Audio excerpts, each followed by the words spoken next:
Okay, Assalamualaikum warahmatullahi wabarakatuh.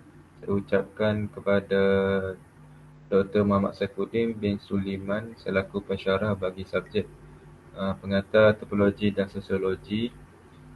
Kami daripada kumpulan 10 ingin membentangkan tajuk penyalahgunaan dadah. Okay, next. Okay, ini adalah ahli kumpulan 10.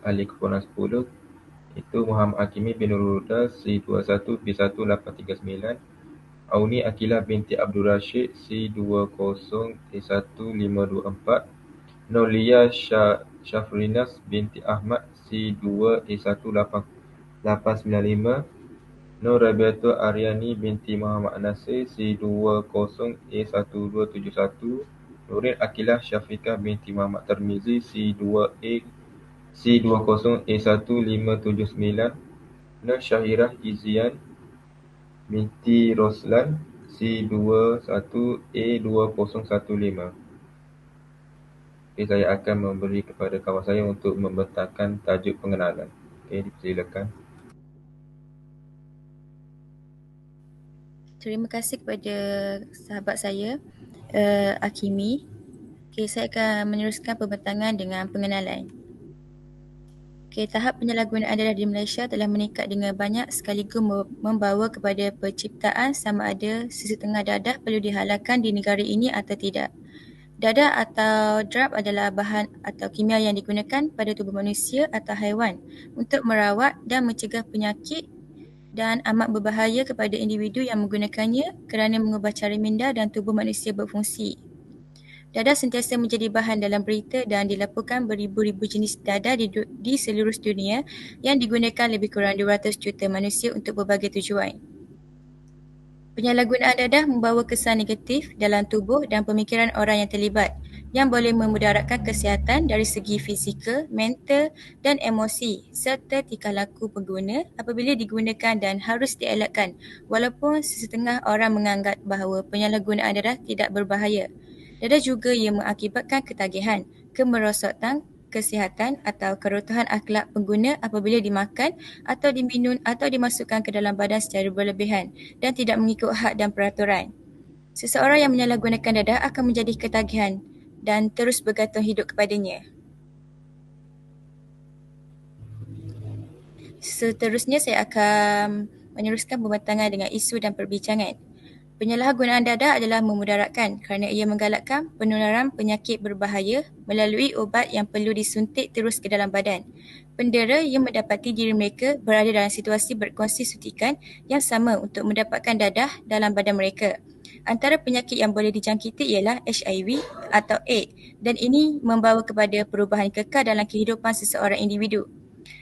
Dan penyalahgunaan dadah ini juga berbahaya kepada seluruh masyarakat kerana ia mengurangkan bilangan individu yang boleh memainkan peranan penting dalam pembinaan masyarakat. Kebanyakan penyalahgunaan dadah bertukar menjadi penjenayah dalam usaha mencari wang yang akan mereka gunakan untuk membeli dadah. Ini akibatnya ia mengacau masyarakat kerana kegiatan jenayah sebegini melibatkan pembunuhan dan kadang-kadang merompak. Penyalahgunaan dadah adalah berbahaya kerana impak yang diperolehi sangat mendalam kepada masyarakat dan negara. Seterusnya ialah penyalahgunaan dadah ni ialah bertentangan dengan kepentingan rawatannya. Penyalahgunaan bahan merakumi alkohol, tembakau, kokain, marijuana iaitu ganja, dadah perasan, LSD dan inhalan iaitu bahan yang disedut. Perkataan bahan lebih sesuai berbanding dengan perkataan dadah kerana dadah merupakan bahan kimia. Kebanyakan bahan yang disalahgunakan itu dihasilkan secara semula jadi seperti candu yang tidak boleh digunakan oleh manusia seperti menghidupkan. Penyalahgunaan dadah harus ditangani dengan sewajarnya kerana ia mengakibatkan kemusnahan sel-sel otak pengguna. Akibatnya, ini boleh membawa kepada gangguan perubatan yang serius dan kanser yang menjejaskan pemikiran harian individu tersebut. Penyelidikan menunjukkan bahawa rakyat yang paling terjejas adalah golongan belia dan ini menyebabkan pembaziran umum mereka yang paling penting dalam kehidupan mereka yang boleh digunakan dalam pembangunan kerjaya. Itu sahaja daripada saya. Saya serahkan kepada sahabat saya iaitu Auni Akilah. Terima kasih Aryani. Sambung kepada isu perbincangan iaitu kesan kepada penyalahgunaan dadah. Jadi Malaysia merupakan sebuah negara membangun yang maju dari segi ekonomi dan sebagainya setelah 64 tahun merdeka dari tahun 1957. Namun di sebaliknya masih terdapat masalah yang tidak dapat ditangani, iaitu penyalahgunaan dadah. Dadah dapat ditarifkan sebagai ubat-ubatan menurut Kementerian Edisi Ketiga yang diterbitkan pada tahun 2005. Ia juga dapat ditarifkan sebagai satu bahan yang dapat merosakkan jika menggunakannya secara kerap dan berlanjutan. Jadi pada hari ini saya akan menceritakan tentang pelbagai kesan akibat penyalahgunaan dadah. Pertama, penyalahgunaan dadah dapat mengakibatkan peningkatan dari segi kadar jenayah dan juga sindiket dadah. Sindiket-sindiket dadah yang berlaku adalah kerana kelebihan dalam kedudukan Malaysia yang terletak di tengah laluan antarabangsa menjadikan Malaysia sebagai salah satu pusat transit dadah sebelum diedarkan ke negara lain. Disebabkan ini, lebih dari 10% dari belia di Malaysia dikesan telah melibatkan diri dalam kancah penyalahgunaan dadah pada tahun sebelumnya. Penyalahgunaan dadah juga dilabelkan sebagai jenayah ganas dan ianya disokong sekerasnya oleh pihak kerajaan dan pihak beruniform seperti pegawai polis. Hal ini pasti dapat menguasai negara kita dan menjadikan negara kita Malaysia sebagai negara yang mundur kerana dadah ialah musuh negara. Kedua, penyalahgunaan dadah juga mendatangkan kesan yang buruk kepada institusi kekeluargaan yang makmur. Dapat dilihat bahawa institusi kekeluargaan memainkan peranan yang amat penting dalam membasmi masalah dadah, tetapi jika ianya sendiri terlibat dalam kancah dadah ini, sudah pasti kesannya amat besar dan teruk. Penyalahgunaan dadah yang berlaku dalam kalangan ahli keluarga akan menjadi sesebuah rumah tangga itu menjadi tidak aman. Isu perceraian juga akan timbul apabila penagih dadah itu terdiri daripada suami atau isteri. Anak-anak juga akan menjadi trauma dengan sikap ibu bapa mereka yang kecanduan dadah. Hal ini akan meruntuhkan institusi keluarga yang bahagia dalam negara kita. Seterusnya, penyalahgunaan dadah juga menjadikan masyarakat dan sesebuah negara terpaksa untuk menanggung beban. Beban yang dimaksudkan ialah dari segi memelihara penagih itu kerana sudah semestinya penagih dadah yang terlalu overdose sudah tidak berupaya untuk menguruskan diri dan tidak bermaya. Jadi, pihak kerajaan seharusnya memberikan keperluan dan memasuki mereka ke pusat-pusat pemulihan dadah dalam usaha memulihkannya. Perbelanjaan penguatkuasaan juga mestilah meningkat berdasarkan penambahan dari anggota polis, penjara, kastam dan sebagainya dalam membendung masalah penyalahgunaan dadah. Masyarakat juga akan hidup dalam keadaan ketakutan dan risau akan jenayah dadah. Ini dapat dibuktikan melalui seorang penagih itu akan merosakkan akal dan kewarasannya melalui dadah. Jika mereka tidak mempunyai dadah, mereka sanggup untuk melakukan sesuatu yang melampaui batas, akal dan kejam. Contohnya seperti satu berita yang dipaparkan menunjukkan seorang penagih sanggup untuk membunuh ibunya sendiri untuk mendapatkan wang bagi membeli dadah. Dari pelbagai kesan diperoleh melalui penyalahgunaan dadah, kesan yang paling ketara dapat dilihat melalui penagih itu sendiri. Sebagai contoh, sikap dan perwatakan seseorang yang menagih dadah berubah 360 darjah dan dirinya yang sebenar disebabkan masalah kecanduan dadah. Seseorang itu juga akan mengalami gangguan jiwa, kelemahan fizikal serta mental dan sebagainya disebabkan oleh penyalahgunaan dadah. Dapat dilihat bahawa ketika seseorang itu sedang mengambil dadah, penagih itu akan mengalami halusinasi kesan dari euforia. Sistem saraf pusat yang terbahagi pada dua iaitu saraf dan saraf tunjang juga akan merosak disebabkan dadah. Jika dibiarkan terlalu lama, badan penagih akan menjadi menggigil disebabkan turunnya kadar metabolisme dan mata mereka menjadi kemerahan serta badan mereka menjadi semakin kurus dan menjadikan mereka kurus secara mendadak.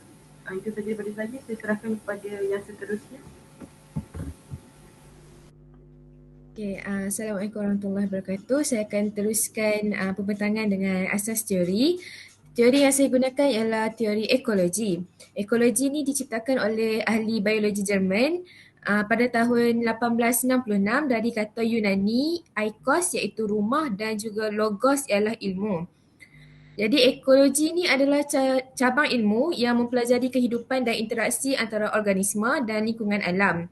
Menurut teori ekologi Bronfenbrenner pada tahun 1977, beliau menekankan bahawa individu yang menjalani proses pertumbuhan dan perkembangan terbungkus dalam sistem lingkungan yang menitik beratkan pada interaksi timbal balik. Interaksi antara anak dengan lingkungan rakan sebaya akan mempengaruhi tumbuh kembang, sikap dan tingkah laku anak tersebut. Okey. Teori ekologi ni terbagi kepada 5 bahagian iaitu mikrosistem, mesosistem, ekosistem, makrosistem dan juga kronosistem. Mikrosistem ialah persekitaran langsung di mana kanak-kanak berinteraksi, dan manakala mesosistem adalah penghubung antara mikrosistem dengan mikrosistem yang lain. Dia juga terpengaruh dengan perilaku rakan sebaya di sekolah lah, khususnya. Kalau mikrosistem tu dia lebih kepada interaksi antara ibu bapa dengan anak-anak. Kalau mesosistem ni dia lebih kepada interaksi anak-anak dan juga rakan sebaya lah di luar rumah. Seterusnya saya serahkan kepada Syira.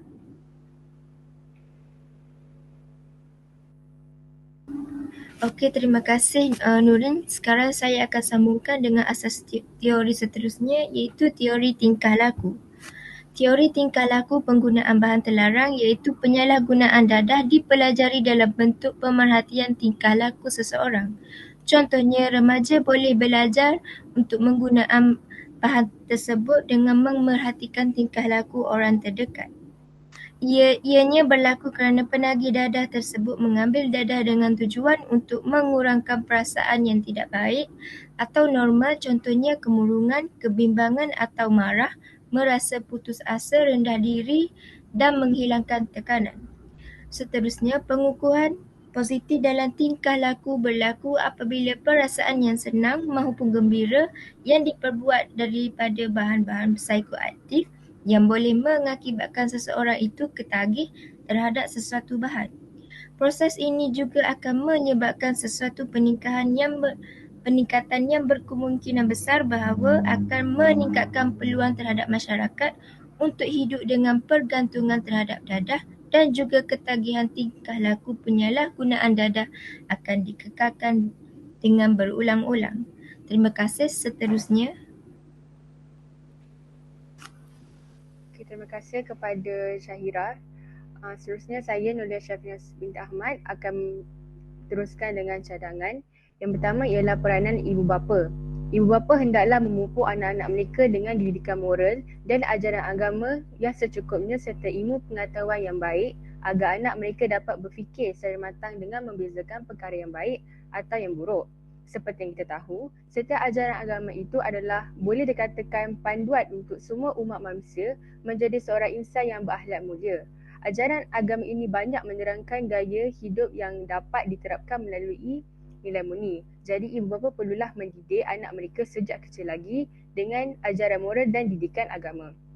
Seterusnya, ibu bapa juga perlu mengambil berat dan sentiasa mengawasi anak mereka, meluangkan masa bersama-sama keluarga agar dapat melahirkan suasana keharmonian dalam membentuk sesebuah kekeluargaan. Dalam poin ini, saya menerangkan berkaitan ibu bapa yang sering sibuk dengan bekerja sehingga mereka kurang ambil peduli dengan sikap anak mereka. Kerana hal seperti ini akan mengundang anak mereka untuk terjebak dengan masalah penyalahgunaan dadah. Oleh itu, ibu bapa perlu meluangkan masa dengan anak-anak mereka dan keluarga agar hubungan antara sesama keluarga itu lebih akrab dan harmoni. Seterusnya, anak-anak juga akan terasa lebih selesa untuk berkongsi masalah dan pendapat mereka dengan ibu bapa mereka berbanding dengan rakan sebaya mereka. Hal ini dapat mengelakkan diri mereka daripada terjebak dalam penyalahgunaan dadah. Apabila hubungan antara keluarga itu akrab, anak-anak akan percaya untuk berkongsi masalah ataupun bertukar pandangan pendapat mereka dengan ibu bapa mereka. Di samping itu, pembentukan sasiah remaja kebanyakannya ditentukan oleh institusi kekeluargaan. Okey, seperti yang kita terangkan tadilah, seperti didikan ajaran agama sejak kecil, memberi perhatian dan kasih sayang dan sebagainya. Seterusnya ialah peranan media massa. Peranan media massa ini adalah sangat meluas dalam menyampaikan mesej kepada masyarakat berkaitan bahayanya penyalahgunaan dadah. Media massa ini digunakan tidak mengira peringkat umur, dari kanak-kanak sehingga warga emas. Malah di dalam sistem pendidikan juga, di sekolah juga menggunakan media massa ini. Memaparkan poster atau papan iklan di kawasan terbuka, iklan pendidikan anti dadah di platform media sosial, menyiarkan iklan berkaitan kempen atau program yang dianjurkan berkaitan penyalahgunaan dadah melalui akhbar dan sebagainya. Berikut ini adalah contoh peranan media massa dalam langkah mengatasi masalah penyalahgunaan dadah. Seterusnya, pihak yang terlibat dalam peranan media massa ini hendaklah bijak menggunakan pendekatan seperti olahan ayat dan ilustrasi yang menarik bagi dapat menarik perhatian pembaca. Sekaligus ia juga dapat memberi penghayatan dan kesedaran kepada semua golongan masyarakat berkaitan penyalahgunaan dadah. Peranan ini juga boleh memperbanyakkan penyiaran berita dan cerita-cerita yang berbawa kepada keinsafan dan pengajaran kepada masyarakat berkaitan kesan dan impak yang dalam penyalahgunaan dadah di dalam kehidupan harian. Okey, jadi peranan media massa ini perlu diperkasakan lagi bagi dapat didedahkan kepada semua lapisan masyarakat. Oleh itu, perkara ini dapat memberi pengetahuan gambaran kepada masyarakat berkaitan hukuman dan denda yang dikenakan kepada pesalah penagih dadah. Seterusnya saya serahkan slide ini kepada rakan yang berikutnya. Okey, terima kasih. Okey, saya akan saya akan menyambung, iaitu cadangan untuk mengekalkan untuk mengelakkan penyalahgunaan dadah. Okey, yang pertama ialah peranan NGO dan GO. Okey, kempen kesedaran iaitu melaksanakan kempen. Okey, kempen kesedaran ini sangat penting kepada masyarakat kerana mesej yang disampaikan itu mengandungi tentang perkara penyalahgunaan dadah dan apa akibatnya sekira mencuba dadah ini. Sebagai contoh, membuat kempen dari daerah ke daerah lain atau membuat forum tentang penyalahgunaan dadah. Daripada langkah yang diambil ini, masyarakat akan lebih berhati-hati kerana kesan daripada kempen dianjurkan oleh kerajaan atau bukan kerajaan. Oleh itu, tindakan sebegini boleh mengurangkan kes dadah ini daripada terus menyerang golongan muda di negara ini. Yang kedua ialah peranan kerajaan, iaitu memperkasakan penguasaan undang-undang negara. Memperketatkan undang-undang negara adalah perkara paling penting sekali daripada langkah-langkah lain. Kenapa memperketatkan undang-undang negara ini sangat penting? Sekiranya pihak kerajaan dan pihak berkuasa tidak mengedahkan kes ini, kes penyalahgunaan dadah ini akan terus merebak ke seluruh negara dan makin hari makin meningkat golongan muda yang terjerumus dalam penyalahgunaan dadah. Sebagai contoh, menjaga perairan sepanjang negara, menangkap tokan-tokan dadah dan lain-lain. Daripada langkah yang diambil ini, kes penyalahgunaan dadah ini akan terus menurun dan masyarakat di negara ini akan hidup dalam keadaan aman dan damai. Oleh itu, pihak berkuasa hendaklah terus membuat operasi penangkapan terhadap tokan-tokan dadah ini supaya masyarakat dan golongan muda ini tidak terus terjebak dalam penyalahgunaan dadah. Okey, saya akan terus kepada sahabat saya. Kesimpulannya, penyalahgunaan dadah yang berpunca daripada banyak faktor serta dilihat dari pelbagai aspek yang luas sehingga hal ini mengakibatkan banyak masalah sosial berlaku. Oleh itu, semua pihak hendaklah berganding bahu dan mengatur strategi untuk mengatasi masalah yang juga dianggap sebagai musuh utama negara. Dalam pada itu, pihak-pihak yang bertanggungjawab, terutamanya pihak kerajaan, hendaklah mengatur langkah untuk menangani masalah tersebut. Namun, ia tidak akan berjaya sekiranya kita sebagai rakyat tidak mahu bekerjasama untuk membanteras masalah ini. Setiap anggota perlu memainkan peranan yang berkesan bagi membimbing golongan tersebut supaya mampu menjauhi dadah. Penyalahgunaan dadah ini akan menyebabkan individu, keluarga dan negara terbeban. Oleh itu, kita haruslah hidup atas pilihan sendiri secara bijak kerana ianya akan membawa kepada kejayaan yang kukuh untuk terus memerangi dadah agar masyarakat kita tidak menjadi lemah. Terima kasih. Teruskan pembatangan iaitu rujukan. Ini adalah rujukan yang ahli kumpulan kami gunakan. Okay. Ini ialah dapatan kajian iaitu yang kami jalankan iaitu soal selidik. Dan ini adalah data-data yang telah dikumpulkan.